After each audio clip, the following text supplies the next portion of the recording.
Thank you sir. आपने मेरे को ये national bank for agriculture rural development में बोलने दिया। मैं बिल का सपोर्ट में खड़ा हूँ सर। जितना बोलना है मैक्सिमम एमपीज बोला है। अभी जो national bank of agriculture and rural development है, इसका जो small scale industries, cottage industries, village industries का नाम लेके चलता रहा, वो अभी micro enterprise, small enterprise, medium enterprise, cottage industries इसमें बदल दिया गया। मैं ये अमेंडमेंट के लिए वित्त मंत्री और माननीय प्रधानमंत्री को धन्यवाद ज्ञापन करता हूँ। अभी नाबार्ड का ऊपर में हम लोग का पूरा भरोसा है। हम देखा है, हम लोग मेरा स्टेट जो है आसाम, इसमें ज़्यादा मार्जिनल एंड स्मॉल फार्मर्स हैं। ये स्मॉल फार्मर्स और मार्जिनल फार्मर्स का डेवलपमेंट के लिए नाबार्ड का बहुत सहयोग चाहिए सर। हम लोग का वहाँ पर मैक्सिमम नॉर्थ ईस्ट में एक्सट्रीमिस्ट प्रोन एरिया है और इसका कारण है बैंक ने जितना काम करना चाहिए था वो काम नहीं किया। ये जो नाबार्ड है, नाबार्ड का ऊपर में हम लोग का भरोसा है और हम चाहता है कि हम लोग का जो government, honourable prime minister Narendra Modi ji ने जो अमेंडमेंट लाया, इसमें हम लोग को बेनिफिट मिलेगा। ये जो मार्जिनल एंड स्मॉल फार्मर्स है, इसका डेवलपमेंट के लिए जो बैंक ने काम किया वो काम सफिशिएंट नहीं था। इसीलिए नेशनल बैंक जो है, नेशनलाइज बैंक जैसा काम करना चाहिए काम नहीं किया। तो नाबार्ड का हम लोग का जो नाबार्ड का जो व्यवस्था है, ये व्यवस्था से हम लोग को अच्छा मिलेगा। जैसे 4% से आरबीआई नाबार्ड अभी 20 करोड़ तक करना चाहता है और 5,000 करोड़ से 30,000 करोड़ तक जो इंक्रीज करना है वो हम लोग को बेनिफिट मिलेगा। इस हम निश्चित है। हम चाहता हूँ कि हम लोग का जो फ्लड और इरोजन में हम लोग का ध्वस्त हो गया, आसाम का जो अवस्था खराब है, जो नेशनल इंडिया में जो जगह पे ऐसा हुआ है, इसमें थोड़ा नाबार्ड ने दृष्टि देने से अच्छा है। हम देखते हैं सर, नाबार्ड का जो स्कीम है, इसको सैंक्शन में बहुत प्रॉब्लम होता है, बहुत दिक्कत भी होता है। और नाबार्ड का जो अधिकारी है, इन लोग मैक्सिमम टाइम बोलता है क्या इसमें बॉम्बे से हम लोग को क्लियरेंस नहीं मिला है। अभी मैं वित्त मंत्री से रिक्वेस्ट करता हूँ, क्या नाबार्ड का जो स्कीम है उसको जल्दी। 1 minute please. Now the time is 6 o'clock. If the House agrees, that the House may be extended till the NABARD bill is passed. okay, I think the House agrees. All right. Now we can continue. जो हम लोग को इनको वित्त सहायता मिलना चाहिए। मैं फाइनेंस मिनिस्टर से रिक्वेस्ट करता हूं, क्या रूरल इकोनॉमी जो डेवलपमेंट के लिए बात किया है, इसका स्मॉल एंड मार्जिनल फार्मर्स के लिए, स्मॉल स्केल इंडस्ट्री बिठाने के लिए और विलेज इंडस्ट्री, हैंडलूम इंडस्ट्री बिठाने के लिए जो व्यवस्था किया है, इसको पूरी तरह से मॉनिटरिंग किया जाए और कैसे दे रहा है इसको देखना चाहिए। जो अनएम्प्लॉयमेंट प्रॉब्लम है सर, ये अनएम्प्लॉयमेंट प्रॉब्लम के लिए हम लोग का जो स्टेट का मैक्सिमम यूथ एक्सट्रीमिस्ट बन गया है, इसको ठीक करने के लिए नाबार्ड का जो व्यवस्था हम लोग का गवर्नमेंट ने किया है, मैं चाहता हूँ क्या ये पूरा मॉनिटरिंग करने से अच्छा होगा और लड़का लोग को जॉब जो सिक्योरिटी है, जॉब सिक्योरिटी भी मिलेगा, लाइफ का सिक्योरिटी भी मिलेगा और इन लोग फ्यूचर के लिए प्लान कर सकता है। डायरी फार्मिंग एंड अदर्स जो स्मॉल स्केल इंडस्ट्रीज है, इसमें पैसा लगाने से अच्छा है। जो अधिकारी है, बैंक अधिकारी ने मैक्सिमम टाइम हम लोग को जो यूथ है, इन लोग को लोन देने से इनकार करता है। इसीलिए क्या रिपेमेंट नहीं होता है, उसका रिकवरी नहीं होता है, इन लोग ये बात बोल रहा है। आसाम में मैं देखा हूँ, हम लोग का आबादी बहुत कम है, 3.20 करोड़ है, इसमें 26 लाख से ज़्यादा अनएम्प्लॉयमेंट है और इसमें बैंक का जो भूमिका होना चाहिए, बैंक का भूमिका बहुत खराब है। इसके लिए नाबार्ड का जो व्यवस्था प्रपोजल रखा गया है, प्रपोजल से मैं चाहता हूं क्या हम लोग का नॉर्थ ईस्टर्न स्टेट्स को भी मिलेगा और आसाम भी बेनिफिट होगा। और जो रिजर्व बैंक का जो इक्विटी है, इसको जो ट्रांसफर करने का जो बात चल रहा है और प्रपोजल क्या है, हम लोग का गवर्नमेंट ने honourable prime minister Narendra Modi ji का कैबिनेट में जो अप्रूव हुआ है, इसके लिए मैं चाहता हूं क्या हम लोग के लिए ये बहुत बेनिफिट होगा। सर, ये जो बैंक का जो व्यवस्था का बात बोला है, नेशनलाइज बैंक, ये नेशनलाइज बैंक एक्चुअली हम लोग के लिए काम नहीं कर रहे हैं। केसीसी लोन और दूसरा लोन जो फार्मर्स को लोन देना चाहिए, इसमें बहुत दिक्कतें पैदा करता है और सीएसआर फंड के लिए जो हम लोग व्यवस्था किया है, सीएसआर फंड भी हम लोग को नहीं पहुंचा पाता है। इसीलिए मेरा रिक्वेस्ट है क्या फाइनेंस मिनिस्ट्री से ये बैंक का जो काम है, इसको थोड़ा मॉनिटरिंग करना चाहिए और ग्रामीण क्षेत्रों में जो काम होना चाहिए, ग्रामीण क्षेत्रों का काम मॉनिटर भी करना चाहिए। नाबार्ड का जो काम है, नाबार्ड बेसिकली गवर्नमेंट को फाइनेंशियल इंस्टीट्यूशन को लोन जो देता है, ये लोन ज़्यादा प्रॉम्प्ट होना चाहिए और फाइनेंस मिनिस्ट्री इसको मॉनिटरिंग करने से अच्छा है, क्योंकि नाबार्ड मैक्सिमम टाइम ये बोल के छोड़ता है कि गवर्नमेंट से हम लोग को क्लियरेंस नहीं मिला है। हम लोग का सर डबल क्रॉपिंग का बात नहीं चलता है। असम में डबल क्रॉपिंग का व्यवस्था के लिए सिंचाई और दूसरा जो व्यवस्था है इसको पूरा ठप पड़ गया है।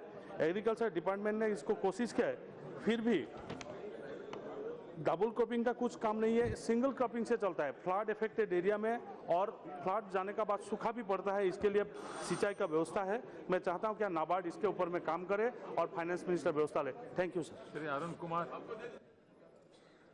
अरुण कुमार।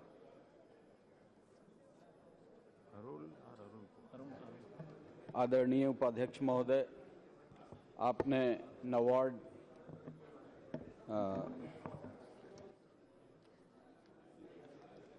2017 पर बोलने का मौका दिया, इसके लिए आभार व्यक्त करता हूं।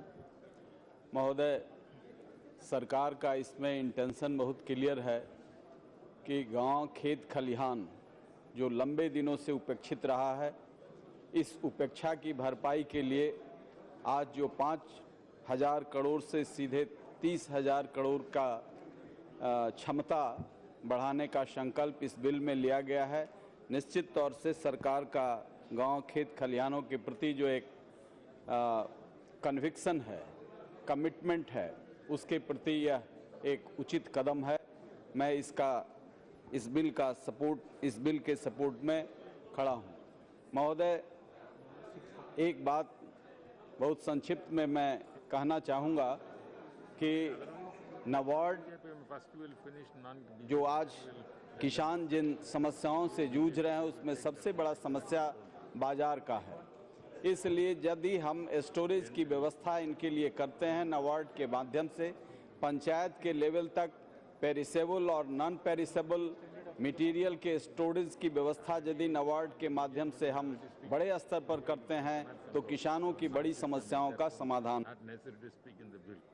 इसके फंक्शन के बारे में हम कहना चाहेंगे कि कोऑपरेटिव बैंक या डायरेक्ट नाबार्ड किसानों को ऋण नहीं देता, उनके एसेट्स डेवलपमेंट में सहयोग नहीं करता है, इनडायरेक्ट किसानों के लिए करता है।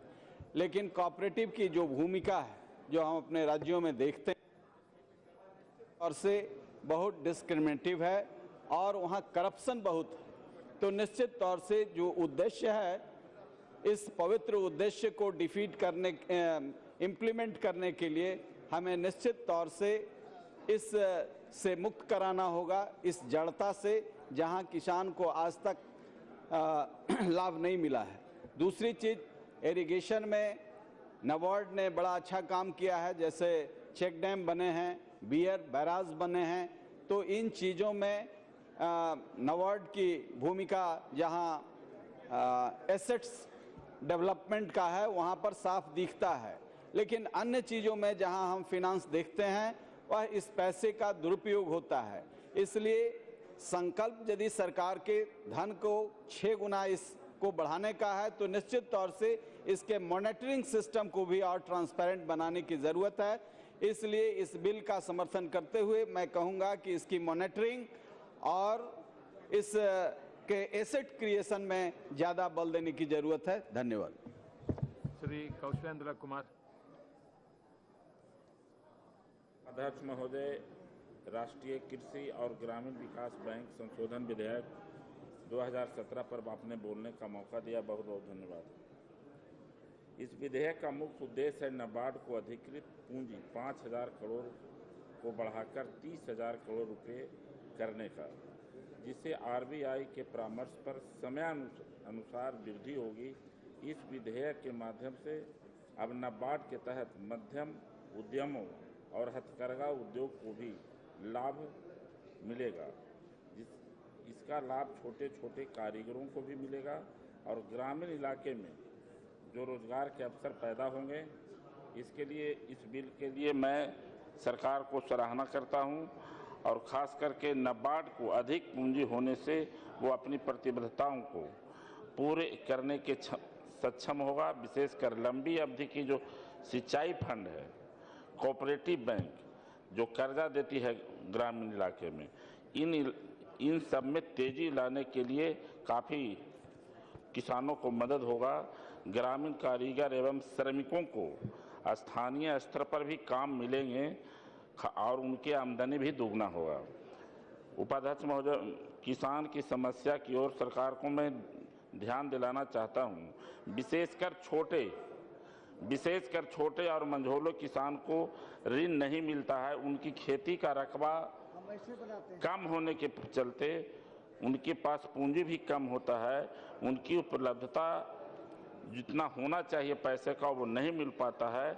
ऐसे परिस्थिति में माननीय मंत्री जी से मेरा अनुरोध होगा कि जो छोटे किसान हैं, जिनके पास छोटे रकबे हैं, वैसे लोगों को भी प्रावधान लोन के लिए करने की जरूरत है। विशेषकर छोटे एवं मंझोले किसान, उनके जमीन एवं उनकी समुचित ऋण नहीं मिलने के चलते कुछ छूट देने की भी आवश्यकता है। खास करके कैश फसल खेती छोटे किसान उपजाते हैं, उनको भी छूट देने की जरूरत है। सभी पक्षों की तरफ से मांग आ रही है ब्याज मुक्त ऋण सुविधा देने का, किंतु इस पर सरकार को विचार करने की जरूरत है। मैं भी माननीय मंत्री जी से आग्रह करूंगा कि अन्नदाता को ब्याज मुक्त ऋण देने की व्यवस्था करें, जिससे किसानों में खुशहाली आए। सभापति महोदय, 2 मिनट में समाप्त कर देंगे। इसी क्रम में मेरा एक सुझाव होगा कि नाबार्ड के तहत अल्प सिंचाई योजना, बंजर जो भूमि विकास योजना, उत्तम कृषि प्रणाली योजना, वृक्षारोपण बागवानी योजना, कई गोदाम मार्केटिंग भंडारण गोदाम योजना, मार्केट यार्ड योजना, कृषि योजना, खास करके इन चीज़ों में ऋण की बढ़ावा देने की जरूरत है।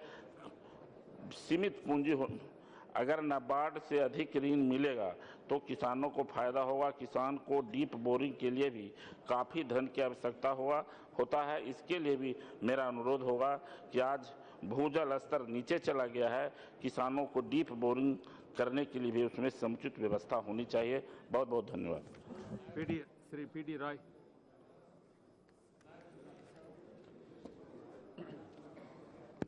Thank you, Deputy Speaker, sir, for giving me this opportunity to participate in the National Bank for Agriculture Rural Development Amendment Bill 2017. Sir, the bill seeks to increase the capital of NABARD. It transfers RBI share to the central government. It changes certain terminology in terms of micro, small and medium enterprises, and it is made consistent with the Companies Act 2013, and under the 1981 Act, experts and small-scale industries are included in the board of directors.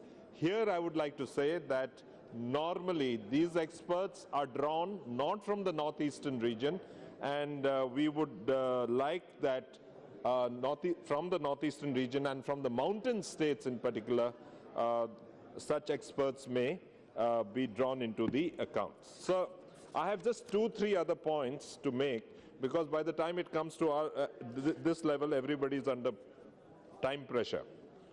So first of all, let me say that the GLS, which is the amount of funds that go out of the banks in the Northeast to the entire country, is for the Northeast, it is less than 1%, sir. It's just less than 1%, the GLS, ground level credit. And this is the reason why in the Northeast there is this entire case, which even it was alluded to by a colleague here, where there is a lot of lending from loan sharks. And this is one of the reasons why there is a huge amount of problems in the Northeast. I'd also like to flag one more issue, and that is the need to look at the credit deposit ratio, which is very, very low in our place, in our part of the world, and also to see that NABARD does the work which it is mandated to do, which is holistic development.